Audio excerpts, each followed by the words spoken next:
Mirëmbrëma të nderuar, zonja dhe zotrin, do të jemi së bashku në edicionin qendror të lajmeve këtu në ekranin e kanalit 7, ku ndër të tjera do të ndiqni. Nis në Tiranë samiti i 4 të diasporës shqiptar që kanë ndërtuar karrierën jashtë vendit mblidhen në kryeqytet. Diskutimet do shtrihen gjatë 3 ditëve. Ngjarje e pazakont në Fier, shkon për të vjedhur në një banesë por humb jetën. 47 vjeçari gjendet në derën e shtëpisë. Rrethanat e vdekjes janë ende të paqarta. Morën peng biznesmenin duke synuar përfitimin e parave. Policia arreston 2 persona, një tjetër në kërkim. Rrëmbyesit u prezantuan si agent të BKH-s. Ferma e vipave në nethet e televotimit. 5 nga konkurrentet vajza presin gjykimin e publikut. Një prej tyre do shpallet sot e preferuar.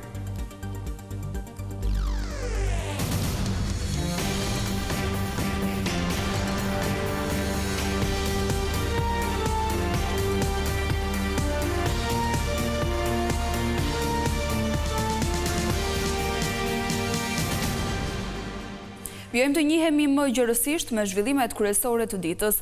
Nën moton diaspora rikthehet në shtëpi, nisi në Tiranë samiti i 4. Shqiptarët që kanë lënë gjurmë në shumë vende të botës në fusha të ndryshme janë mbledhur në kryeqytet. Takimi do të zgjasë për 3 ditë, ku fokusi do të jetë e rritja e kontributit të diasporës.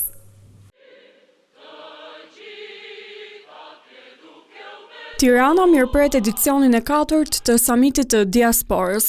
Ky takim i nivelit të lartë ka mbledhur në kryeqytet figura të rëndësishme të politikës, ekonomisë, artit dhe jo vetëm. Me sloganin "Përmes rrënjeve lartësohemi", samiti ka për qëllim të bëjë bashkë shqiptarë që jetojnë e punojnë në mbar botën, por nuk e harrojnë atë dheun.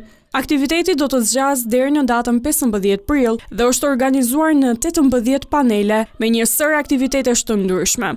Ata do të kenë në fokus çështjet që lidhen me zhvillimin, bashkëpunimin dhe rolin e diasporës shqiptare në rajon dhe më gjerë. Në fund të samitit pritet të nënshkruhet marrëveshja mes Agjencisë Kombëtare të Diasporës dhe Agjencisë Kombëtare të Rinisë. Ky edicion i 4 vjen si një tjetër përpjekje për të forcuar bashkëpunimin me qëllim përfshirjen e diasporës në zhvillimin ekonomik dhe social të vendit.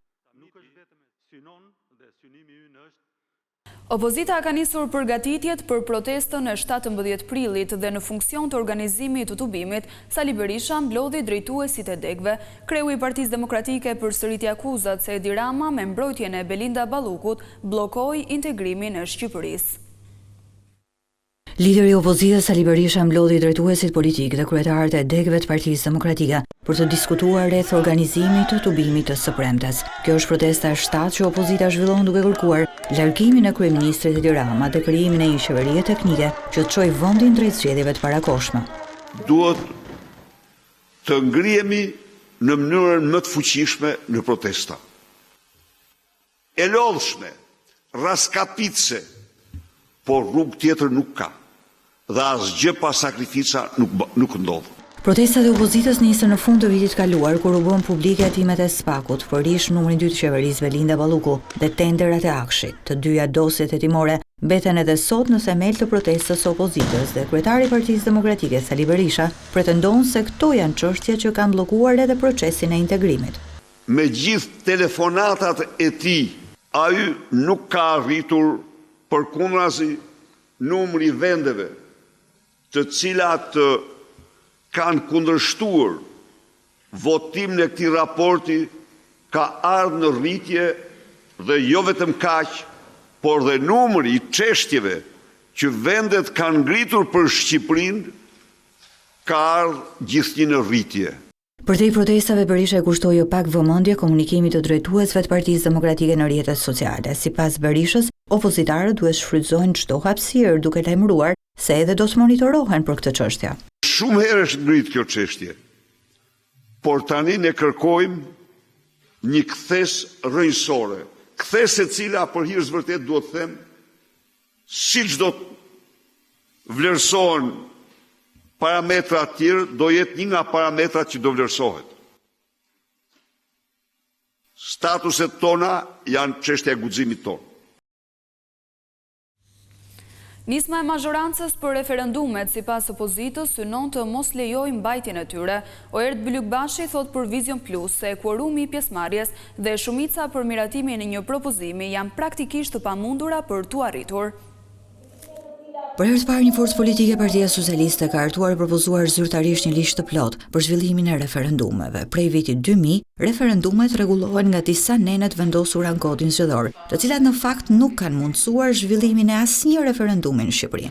Për Partinë Demokratike, ky projekt ligj i ri i socialistëve me 88 nenet e tij ruan të njëjtin parim, të pengojë zhvillimin e referendumeve në vend. Projekt ligji që sjell Partia Socialiste ka të njëjtin qëllim, si të mos bëhet referendum.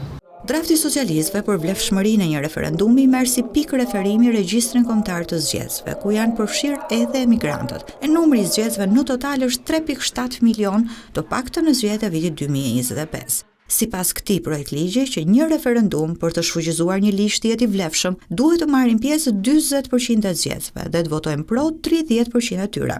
Përkthyer në shifra konkrete, që të shfuqizohet një ligj, duhet që të dalin votime rreth 1.5 milion qytetarë të votojnë pro, më shumë se 1.110.000. Nëse shohim zgjedhjet e fundit parlamentare të majit vitit 2025, vetëm 1.4 milion shqiptar dolën votime, duke treguar se zhvillimi i një referendumi bëhet pothuajse i pamundur edhe vetëm për shkak të pjesëmarrjes. Referendumi për të miratuar apo rrëzuar një nen në kushtetutë është edhe më i vështirë për të realizuar, pasi duhet që më shumë se gjysma e zgjedhësve të regjistruar të votojnë pro. Më shumë se gjysma është një shifër rreth 1.900.000 zgjedhës, për ta thënë shkurt, të cilët është e pamundur sepse në Shqipëri maksimumi atyre që votojnë ka qenë 1.700.000 në vitin 2013. Që atëherë nuk kemi arritur kurrë si pjesëmarrje votimi, jo më që aq të votojnë pro. Sipas Partisë Demokratike, drafti është shkruar kështu qëllimisht nga socialistët, që ndryshimet kushtetuese, të cilat miratohen me 94 vota në parlament, të mos rrëzohen kurrë me votën e qytetarëve. E sipas nënkryetarit PD-s Oert Blykbashi, kryeministri Edi Rama mund të sigurojë votat në parlament për të mbrojtur veten e tij, për shembull duke kthyer imunitetin e plotë për ministrat, pa u lënë mundësi qytetarëve të reagojnë. Të rikthejë dhe njëherë atë që sapo del emri i deputetit, apo i ministrit, apo i kryeministrit në një përgjim, prokuroria detyrohet ta pezullojë, të kërkojë leje dhe në atë moment nuk ka më sekret. Kështu që nëse ai ndryshon kushtetutën, të jetë pamundur që me referendum të shfuqizohen ndryshimet të këtij lloji. Shqipëria ka zhvilluar 2 referenduma për kushtetutën, në vitin 94 dhe në vitin 98, si dhe një referendum për monarkinë në vitin 1997. Por pas miratimit të kushtetutës, asnjë referendum në vendin tonë nuk është realizuar, pavarësisht se nismat nuk kanë munguar dhe kjo për faktin se kuadri ligjor e bën pothuajse të pamundur zhvillimin e një referendumi.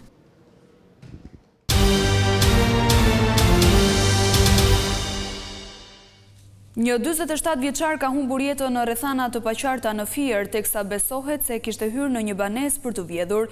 Trupi i tij është gjetur në derën e shtëpisë ku xhamat ishin thyer. Në trupin e viktimës, sipas policisë, nuk janë konstatuar shenja dhune. Një ngjarje e pazakontë ka ndodhur gjatë natës në lagjen 8 Shkurti në Fier. Në tentativë për të vjedhur një 47 vjeçar i identifikuar si Ilir Zarka ka humbur jetën pasi gjysma e trupit i ka ngecur në derën e banesës ku ishte futur për të grabitur. Sipas vëllait të kryefamiljarit Nikolaj Lule, banesa 3-4 i përket Turan Lule, i cili prej një muaji ndodhet në Greqi tek fëmijët. Ai tregon se fqinji që kujdeset për banesën e ka gjetur të vdekur në derë hajdutin dhe ka lajmëruar menjëherë policinë. Vllai ka ikur ka një muaj në Greqi te fëmijët, do kalonte Pashkët dhe do vinte. Mirë po, do t'i mbrëm. Unë para 2 ditë isha këtu, kontrollova, s'kishte gjë. Mirë po kala një komshi këtu ai që vjen për ditë për të shkyrë qenin. Mirë po, kur kisha ardhur sot mbjes, kishte gjetur një person këtu në dritarët. Me vrap kishte lajmëruar policinë. E këta policisë bën verifikime të tëra, ai na kishte ardhur fillimisht se fyra të xhamin aty të dritarit, po s'kishte gjetur gjë aty si mas asaj. Dhe ardhur ka qenë dritarja këtu e shtëpisë. Këto xhamat tu janë të vegjël. Mi pa i ka tentuar që të futet aty ka ngecur gjysmë trupi, as nuk dilte, as nuk ashtu. Në mëngjes ai zotëria që vjen këtu ushqen qenin, e gjeti të vdekur këtu në xham. Ai tregon më tej se grabitësi nuk rezulton të jetë një njeri i njohur për ta. Policia me pyeti, ishte fytyrë e paparë, ishte me kapuç, i rregull tamam me doreza. I përgatitur për vjedhje. Po, i përgatitur për vjedhje. Viktima është dërguar në morgun e Fierit, ku paraprakisht nuk rezulton të ketë shenja dhune, ndërkohë që policia vijon të hetojë mbi rrethanat e ngjarjes. Një biznesmen nga Divjaka është marrë peng 2 javë më parë në Tiranë nga 3 persona që u prezantuan si agent të Byros Kombëtare të Hetimit. Ata kërkuan 2 milion euro në këmbim të lirisë, por pasi e dhunuan rënë dakord të merrnin vetëm 500.000 euro. Biznesmeni tregoi policisë, e cila arrestoi 2 nga agresorët, ndërsa të tretin e shpalli në kërkim.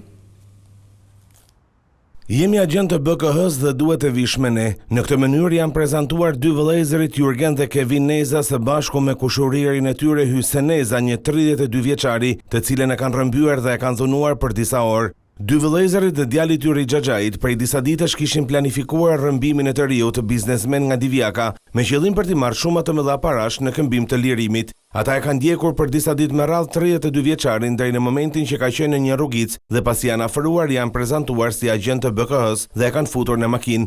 Në momentin e rrëmbimit, 2 prej autorit kishin vendosur maskë farmacia dhe kapele për të mos u identifikuar nga kamerat e sigurisë në zonë. Pasi e kanë çuar në Xhavzotaj, aty e kanë dhunuar gjithë natën. Fillimisht të rrëmbyerit i kanë kërkuar 2 milion euro, por ky i fundit ka kundërshtuar dhe e kanë goditur, dhe me pas i kanë kërkuar 1 milion euro, por sërish i riu i ka thënë se nuk i ka aq para. 3 autoret me pas i kanë thënë se duan 500.000 euro, dhe me pas e kanë liruar që ky i fundit e merrte parat. I rrëmbyeri menjëherë është drejtuar policisë ku ka rrëfyer ngjarjen. Krimi ka ndodhur në datën 31 mars, por policia ka arritur më vonë kapjen e Hysen dhe Kevin Nezës, ndërkohë Jurgen Neza vijon të jetë në kërkim.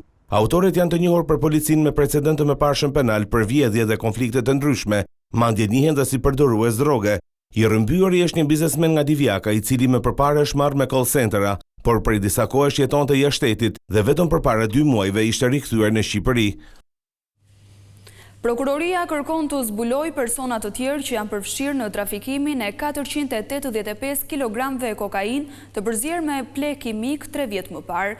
Për këtë arsye, 2 të dënuar të kësaj dosjeje u bën të penduar duke i dhënë një drejtim të ri hetimeve. 2 të dënuar marrin statusin e bashkëpunëtorit të drejtësisë për të zbardhur plotësisht skemën se si 485 kg kokain në pleh kimik përfundua në vendin tonë. Për këtë çështje që ka përfunduar me 11 të dënuar, prokuroria ka çelur një tjetër fraksion hetimor dhe pritet që të verifikohen deklarimet e 2 të penduarve, pasi s'pak ka indicie që janë edhe persona të tjerë të përfshirë në trafik ndërkombëtar droge. 3 vjet më parë, hetimet e drejtuara nga prokurori Adnan Xholi në bashkëpunim me DEA amerikane hodhën dritë mbi një sasi rekord kokaine që kishte kaluar kufirin ton nga Mali i Zi dhe ishte fshehur në shtëpinë e ish-kryekomunarit të Frakullës së Fierit, Viktor Çervanaku dhe të familjarëve të tij. Aso kohë nga hetimet u zbulua se lënda narkotike ishte transportuar në 24 paleta me pleh organik artificial, që për vend origjinë kishin pasur Kolumbin, vend tranzit Shqipërinë, ndërsa destinacion përfundimtar Europën. Ekstraktimi do të bëhej nga kolumbiani i dënuar Samir Rosales Rodriguez. Akti ekspertimi zbuloi se nëse ndarja nga plehu kimik do të ishte kryer, atëherë në treg do të kishte dalë afro 5 kuintal kokainë pastër, vlera e së cilës kapte shumën marramendse prej 40 milion euro. Apeli i posaçëm dënoi me vendim të formës së prerë me 88 vjet e 4 muaj heqje lirie Viktor Çervanakun, vëllain e tij Zenelin, Nipin Denilsonin, të dashurën e tij dhe 7 të tjerë për trafik narkotikësh dhe grup të strukturuar kriminal. Pika doganore e Hanit të Hotit do të jetë bllokuar për mjetet e tonazhit të rënd në datat 14 dhe deri në 16 prill. Sipas njoftimit nga dogana shqiptare, shkak për bllokimin e qarkullimit për kamionët do të jetë një grevë që do të bëjnë transportuesit në Maltëzi, Serbi dhe Bosnjë-Hercegovinë. Përjashtim do të bëhet vetëm për autoveturat dhe për raste emergjence, njoftoi drejtoria e doganave. Në Vlorë po ndërtohet Lungomare 4, punimet e të cilës janë parë nga afër nga kryeministri Rama. Investimi i pritet të përfundojë në mes të majit për të qenë gati për sezonin turistik.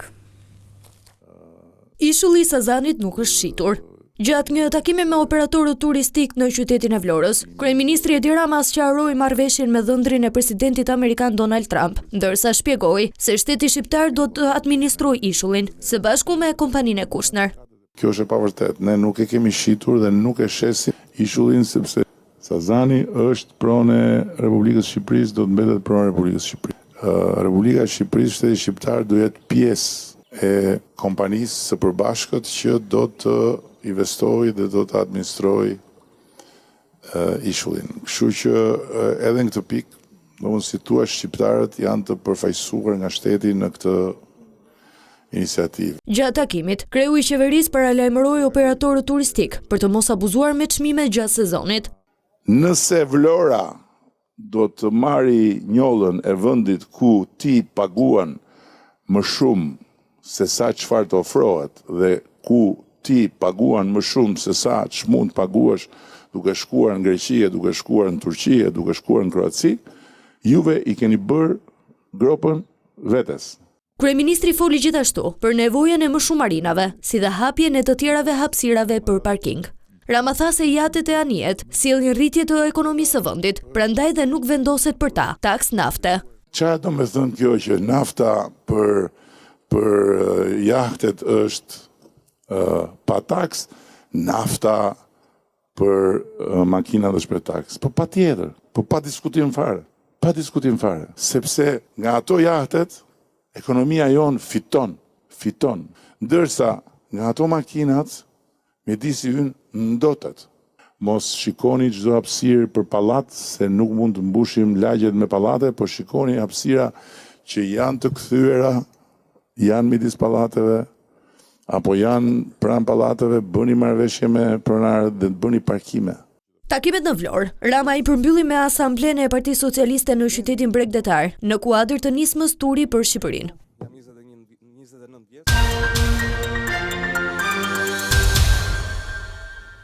Ferma VIP rezervon surpriza mbrëmjen e kësaj të hëne në ekranin e Vision Plus. 5 prej konkurrenteve vajza do të njihen me vendimin e publikut pasi janë në televotim. Nga ana tjetër, ditët e fundit në Ferm nuk kanë munguar as flirtet. Jo pak e zhurmshme ka qenë edhe kjo fundjavë në Fermën VIP. Wow, po të shiki shumë exigjente mi. Një televotim i hapur mes 5 vajzave, Gresës, Malborës, Fabiolës, Mozës dhe Sarës, ku publiku ka ende mundësi të zgjedhë fermerën e preferuar, do të sjellë të tjera zhvillime në lojë. Vetëm njëra prej tyre do të shpëtojë, ndërsa 4 të tjerat do të përballen në një tjetër sfidë me 4 fermerë të tjerë mbrëmjen e sotme. Cheers everyone. Cheers. 2 fermerët e rinj që u bën pjesë e lojës mbrëmjen e së premtes, Ermiona Lekbello dhe Claude Dedja, kanë marrë kohën e tyre për të njohur fermën dhe fermerët. Si u dhit. Situata duket e qëndrueshme, por sigurisht nuk kanë munguar prapaskenat, sfidat e ngarkuara nga gaj dhe detyrimet ndaj punëve në stalla. Lidhjet e forta nuk janë krijuar vetëm mes fermerëve me njëri tjetrin, por edhe mes këtyre të fundit me kafshët. Ndërkohë, nuk kanë munguar as shkëndijat e para të flirtit, duke shtuar edhe më shumë kuriozitetin mes banorëve dhe publikut. Teksa ditët i lën vendin njëra tjetrës, në Fermën e VIP-ave ka patur edhe shumë momente pozitive, këngë e shumë humor. Pera, bukur, I like it, I love it. Detajet patjetër do të marrin vëmendje gjatë mbrëmjes së sotme, duke nisur nga ora 21 në ekranin e Vision Plus dhe në 2 kanale të dedikuara, Ferma VIP 1 dhe Ferma VIP 2.